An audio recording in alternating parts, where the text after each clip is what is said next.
Bismillahirrahmanirrahim. Assalamualaikum warahmatullahi wabarakatuh. Alhamdulillahi rabbil alamin. Wassalatu wassalamu ala asyrafil mursalin Sayyidina Muhammadin wa ala alihi wa sahbihi ajma'in. Amma ba'du. Alhamdulillah wa syukrillah. Puji dan syukur kita panjatkan kehadirat Allah Subhanahu wa taala. Tuhan yang senantiasa memberikan kepada kita sekalian nikmat yang kita tidak bisa hitung banyaknya hingga saat sekarang ini, terutama nikmat iman, nikmat kesehatan, dan nikmat kesempatan, sehingga alhamdulillah kita datang di tempat yang mubarakah ini guna melaksanakan perintahnya untuk melaksanakan sholat subuh secara berjamaah. Salam dan taslim kita junjung kepada Nabi Muhammad sallallahu alaihi wasallam. Allahumma salli wa sallim wa barik alaihi. Nabi dan Rasul yang diutus Allah Subhanahu wa taala membawa risalah agama Islam.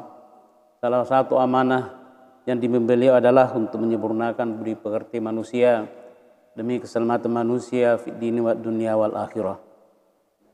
Alhamdulillah wa syukrillah, pada kesempatan berbahagia ini kami dari Majelis Zikir dari Masjid Al-Mukhlisin secara rutin bahwa setiap subuh kita akan melaksanakan kegiatan seperti ini, dan insya Allah pada kesempatan berbahagia ini saya akan membawakan satu materi yang biasanya kita laksanakan, akan tetapi belum tentu kita merasakan manfaatnya. Dengan adanya uraian saya akan bawakan sebentar, yaitu yang berjudul masalah keajaiban daripada ibadah secara medis. Jadi kita tinjau dari segi psikisnya, dari fisiknya dalam pelaksanakan kita punya ibadah, terutama sholat. Ini diriwayatkan oleh atau diterbitkan dari tim kreatif, di mana karyanya dari Profesor Dr. Muhammad Nizar Ad-Dakar. Alhamdulillah wa syukrillah. Baiklah, kita mulai. Kita ketahui bahwa kita sebagai umat Islam betapa mudah dan sangat beruntung sekali kita para ahli ibadah, khususnya kita yang melaksanakan ibadah sholat. Nah, dari sini akan muncul manfaat dari sholat itu bagi tubuh manusia, yang mana tubuh manusia ini merupakan alat yang paling utama untuk melaksanakan sholat. Dan ada yang bahkan mereka hanya menimbulkan rasa capek atau gerah atau kepanasan dalam melaksanakan sholat. Disinilah pentingnya kita mengetahui bagaimana kira-kira manfaat yang sebenarnya yang kita laksanakan setiap saat dalam waktu 5 kali sehari semalam.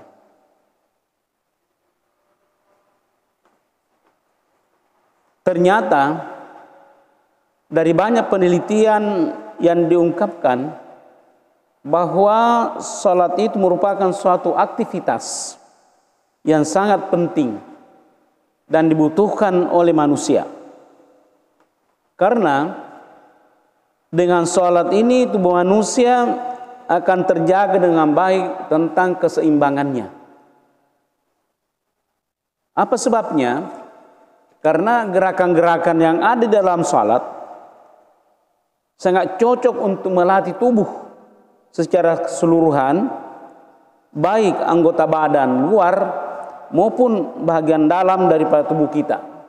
Jadi menyangkut masalah gerakan tubuh yang di luar dan juga masalah alat dalam yang ada dalam tubuh kita.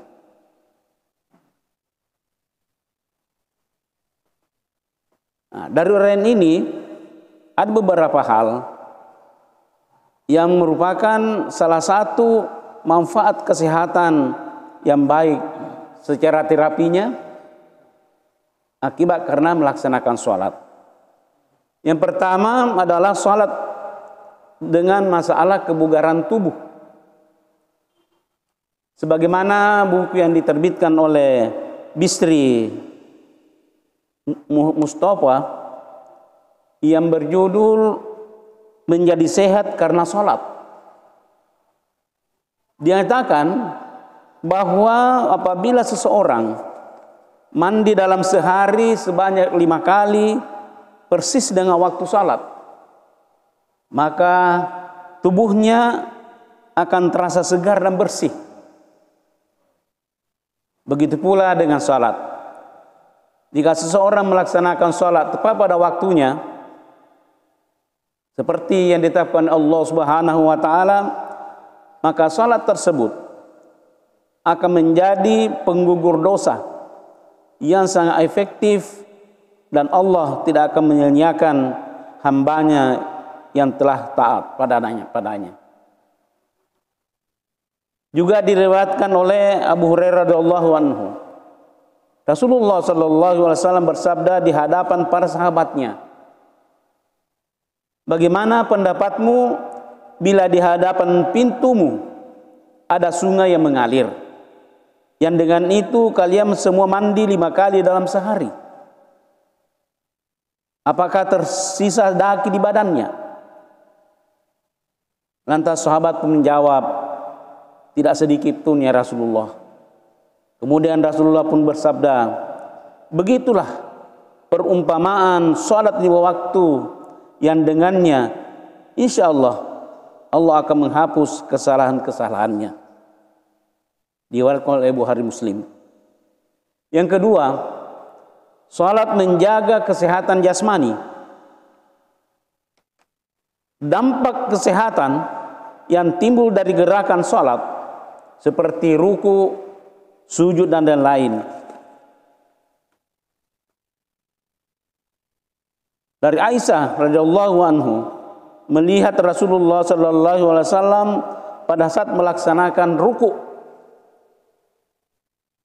beliau dalam posisi tidak terlalu tegap dan juga tidak terlalu membungkuk.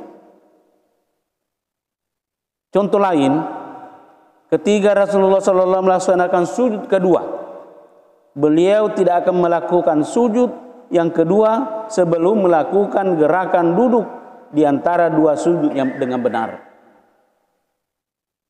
Dari sini kita tahu salat tersebut merupakan latihan fisik sekaligus mental yang dengan cara seimbang, sehingga tidak ada yang terlupakan dan tidak terlalu tertekan. Latihan ini sangat penting untuk disadari bahwa sebagian besar penyakit yang sekarang lagi marak disebabkan karena kondisi mental yang tidak sehat. Fungsi yang harmonis dari pikiran itu pada tingkat yang benar dan pada cara yang seimbang hanya dapat diperoleh dengan jalan sholat. Menurut Al-Dhahabi, melalui sholat yang ikhlas dan khusyuk, hati seorang akan dekat dengan Tuhan. Jika hati manusia dekat dengan Tuhan, sang penguasa dunia yang mencipta penyakit dan obatnya, yang memerintah alam dunia sesuai dengan kehendaknya, maka baginya akan tersedia obat-obatan bagi penyakitnya. Hal demikian tidak bisa dialami oleh siapa saja kecuali orang yang beriman dan telah diberi petunjuk oleh Allah Subhanahu wa Ta'ala. Kemudian selanjutnya, menumbuhkan sikap optimis melalui salat. Orang yang salat dengan khusyuk, ikhlas dan kontinu akan menimbulkan perasaan percaya diri yang penuh dalam dirinya. Orang tersebut akan berpikiran positif dengan segala hal yang dihadapi. Jika ketika ada masalah, maka akan dihadapi dengan melihat sudut pandang positifnya, sehingga akan terbiasa dengan sikap optimis yang lebih untuk menghadapi berbagai cobaan. Dengan beribadah kepada Allah Subhanahu wa taala, kita senantiasa akan memperoleh ketenangan agar manusia selalu mengingat Tuhan. Maka salah satu cara yang ditempuh adalah dengan menjalankan ibadah salat. Salat merupakan cara yang mudah untuk mengingat Allah. Karena manusia menjalankan ibadah salat minimal 5 kali dalam sehari, yaitu menjalankan salat fardu. Dalam ketenangan ini, manusia bukan hanya memperoleh ketenangan secara batin, akan tetapi dapat pula memperoleh ketenangan secara lahiriah. Bahkan dampak positifnya dapat kita ketahui dari kesehatan mereka. Salat adalah ibadah yang paling proporsional bagi anatomi tubuh manusia. Gerakannya sangat mudah melekat dengan gerakan khas tubuh bagi seorang muslim.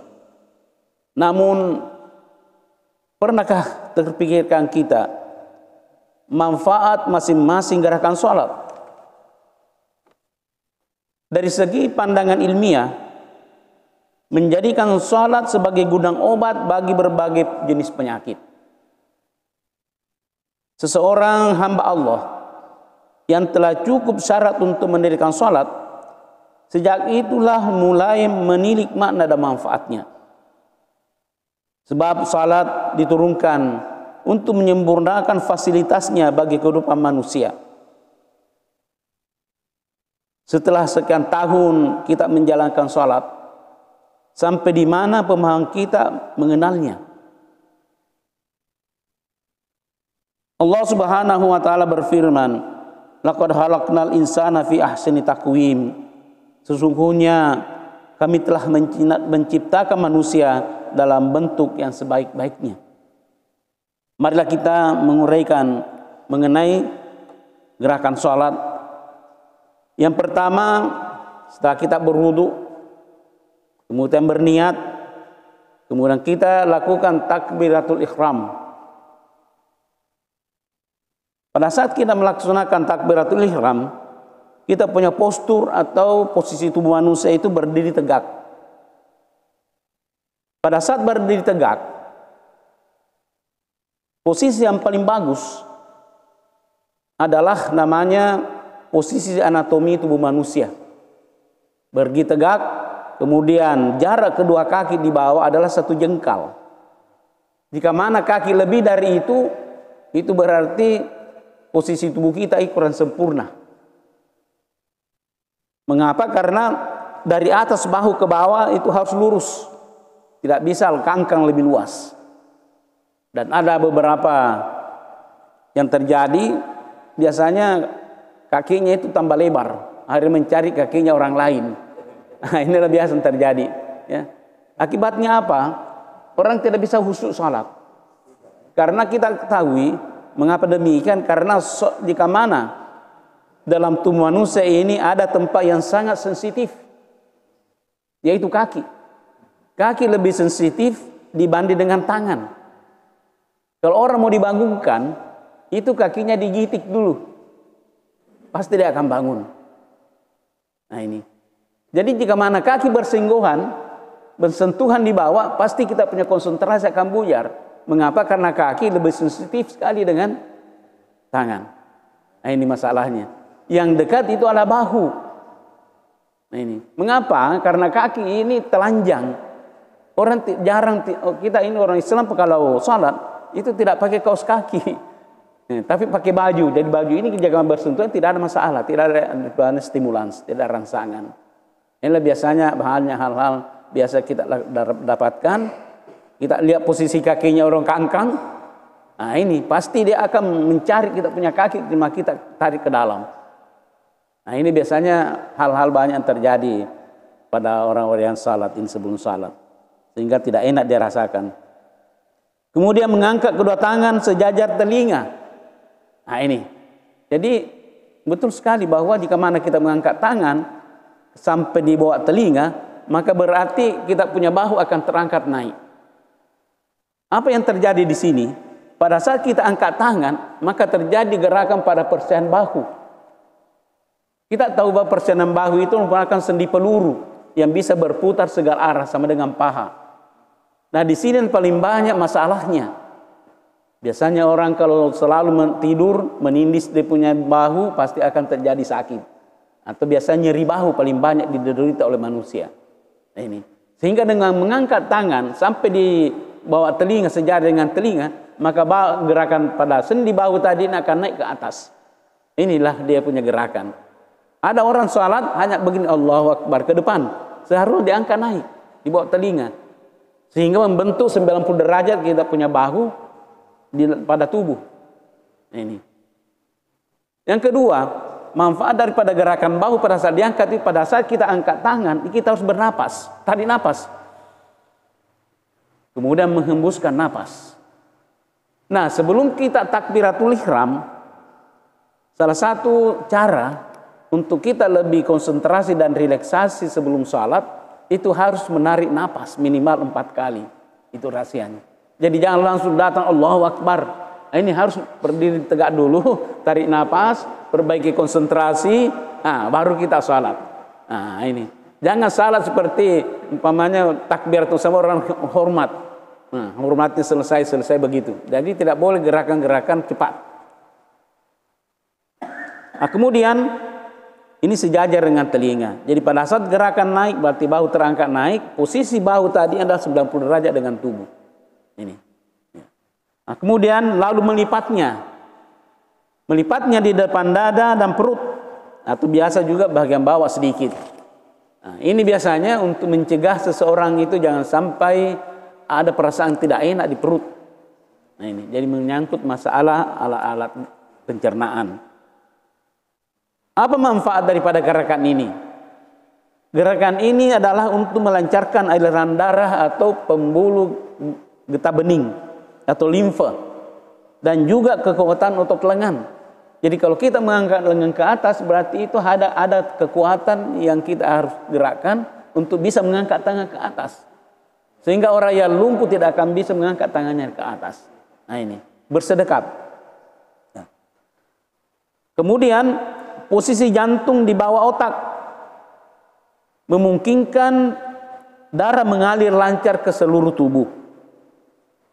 Saat mengangkat kedua tangan, otot bahu meregang sehingga aliran darah kayak oksigen menjadi lancar. Jadi pada saat kita angkat naik ini, tangan kita akan terulur sehingga menjadi lancar. Akibatnya kayak oksigen kepada organ yang bersangkutan. Kemudian kedua tangan didekap di pendam perut atau di dada bagian bawah. Sikap ini menghindarkan kita dari berbagai gangguan persendian, khususnya pada bagian tubuh atas. Nah, yang perlu diperhatikan juga bahwa pada saat kita berdiri, bahu ini jangan diangkat ke atas, harus ke bawah. Namanya itu depresi, kita tekan ke bawah. Jadi jangan angkat bahu ke atas ini kalau kita asal Allahu Akbar begini posisinya. Nah, ini, ya. Karena kalau kita angkat bahu ke bawah ke atas, itu akan terjadi ketegangan pada otot bagian selangkah. Ya. Akibatnya kita tidak bisa rileks, maka harus gantung ke bawah, turun ke bawah. Nah, itu yang harus diperhatikan. Karena biasa kalau orang kasih ini bahunya begini kan kelihatannya boror juga ya, kayak orang sombong. Nah, ini padahal seharusnya tidak ada ketegangan yang kita harus dapatkan selama kita sholat. Nah, kemudian selanjutnya adalah ruku. Nah, ini posisi tubuh pada ruku. Ruku yang sempurna ditandai dengan tulang belakang yang lurus, sehingga jika mana diletakkan segelas air di atas punggung tidak akan tumpah. Nah, ini posisi kepala lurus dengan tulang belakang. Nah, ini masalahnya sekarang banyak orang sakit pinggang. Sakit pinggang adalah suatu penyakit atau keluhan yang semua manusia di dunia ini keluhkan semua. Kita orang Islam sebenarnya bisa menghindari penyakit pinggang ini jika mana kita ruku betul-betul berbentuk 90 derajat. Ya, jadi 90 derajat begini posisinya, ya, pada tangan begini, jadi 90 derajat, tidak ke atas, tidak juga menungging ke bawah. pada saat ruku, ya, posisinya, ya, yaitu menjaga kesempurnaan fungsi tulang belakang sehingga bisa lurus tulang belakangnya sebagai penyangga tubuh dan juga pusat daripada saraf. Nah, pada saat orang ruku, maka posisi jantung sejajar dengan otak, maka aliran darah maksimal pada tubuh bagian tengah. Nah, ini tangan bertumpu di lutut, berfungsi sebagai relaksasi bagi otot-otot bahu hingga ke bawah. Ini. Nah, sekarang mengenai posisi tangan pada saat kita ruku, yaitu telapak tangan memegang tulang tempurung lutut dengan posisi tangan tidak boleh bengkok, harus lurus. Nah, ini kalau kita ruku tidak boleh begini posisinya, ya, harus lurus tangan. Dengan lurusnya tangan tadi ini akan kita punya belakang akan lurus. Kalau kita punya tangan bengkok, siku kita ini dibengkokkan, maka posisi kita itu akan menungging, seperti mau meluncur. Mengapa? Karena kepala akan lari turun. Pada saat kita ruku, maka posisi kepala akan diangkat naik untuk melihat daripada tempat sujud kita. Rasulullah SAW berikan arahan kepada Anas bin radhiyallahu anhu berkata, "Ya Anas, ij'al basaraka hayatu tasjud." Wahai Anas, arahkan pandanganmu ke tempat sujudmu. Nah, bagaimana cara mengerahkan kita punya pandangan ke tempat sujud jika mana kita punya kepala menungging? Berarti palingan yang kita lihat itu adalah kita punya kaki. Nah, ini masalahnya. Nah, sehingga banyak sekali saya lihat orang kalau dia ruku itu dia bengkokkan sikunya. Seharusnya dia lurus, sehingga dia punya tulang belakang akan lurus dan kepala sedikit diangkat untuk melihat kita punya tempat sujud. Jika mana posisi ini kita lakukan, jika mana kita punya siku bengkok lari keluar, maka kita punya kepala akan menungging ke bawah, sehingga untuk tegaknya kepala akan susah. Nah, inilah posisi yang enak. Jadi ini bertumpu sehingga orang istilahnya itu kita punya tubuh itu seperti posisi kuda-kuda 90 derajat. Inilah yang kalau pada saat kita ruku. Nah, ruku ini juga berfungsi latihan kandung kemih untuk mencegah terjadinya gangguan pada prostat pada laki-laki. Nah, ini, ya. Nah, kemudian selanjutnya iktidal. Posisi tubuh bangun dari ruku, ya. Tubuh kembali tegak setelah berdiri ruku, mengangkat kedua tangan setinggi telinga lagi kembali sama dengan takbir. Manfaatnya iktidal adalah variasi postur setelah ruku dan sebelum sujud. Gerakan berdiri ini kemudian sujud merupakan latihan pencernaan yang baik. Organ-organ pencernaan perut akan mengalami pemijatan dan pelonggaran secara bergantian. Efeknya pencernaan akan menjadi lancar. Kemudian sujud. Sujud adalah suatu posisi tubuh menungging dengan meletakkan kedua tangan, lutut, ujung kaki, dan dahi pada lantai. Manfaatnya yaitu aliran darah getah bening dipompa ke bagian leher dan ketiak. Posisi jantung di atas otak menyebabkan darah kaya oksigen sehingga mempengaruhi daya pikir seseorang. Karena jika mana kita sujud, kita harus lakukan tumakninah dengan baik, jangan tergesa-gesa agar darah mengalir secukupnya di bagian ini. Kemudian terakhir adalah duduk. Ya, duduk adalah posisi dua macam, yaitu iftirash dan tawarruk, yaitu tahiyat pertama dan tahiyat awal. akhir ya. Manfaatnya itu bertumbuh pada akal paham, berhubungan dengan saraf yang ada di bagian punggung, sehingga kalau ini terjadi kelainan pada saraf ini akan menimbulkan orang bisa menjadi lumpuh. Kemudian salam ya. Gerakan salam yaitu memutar kepala ke kiri dan ke kanan. Caranya yaitu agar supaya otot leher sebelah kanan itu terulur, maka posisi dagu harus sejajar dengan bahu. Ya, betul. Sejajar dengan bahu, baru tahan sedikit beberapa menit, 4 kali baru balik lagi ke kiri. Jangan langsung seperti orang menggeling-geling kepala saja, ya. Jadi usahakan tarik ke kanan sampai otot kita punya leher sebelah kiri ini terulur, tahan sedikit, tekan, kembali lagi, putar ke kanan, ya ke kiri lagi. Nah itu. Ini yang paling banyak masalahnya. Leher merupakan penyangga kepala yang berat. Dan disinilah biasa terjadi orang biasanya kalau habis tidur itu istilahnya salah bantal. Nah, salah bantal ini akibat ketegangan daripada otot-otot sekitar leher, di mana di sini akibat karena tidak baiknya penguluran daripada otot yang tadinya itu rileks, seharusnya rileks, dia akan tegang. Dengan ketegangan inilah akan menimbulkan suatu keluhan pada sakit kepala ataupun pusing. Nah, sehingga orang biasanya merasa tidak enak pada saat dia berdiri atau duduk. Ya. Nah, demikian pula mengenai masalah manfaatnya lain. Jika mana kita gerakan secara rileks otot pada bagian leher, maka darah akan mengalir secara sempurna di bagian kepala. Gerakan ini sangat bagus untuk mencegah sakit kepala dan juga mencegah daripada kelainan pada wajah. Artinya mengencangkan kita punya wajah jika mana kita mengadakan gerakan demikian secara sempurna.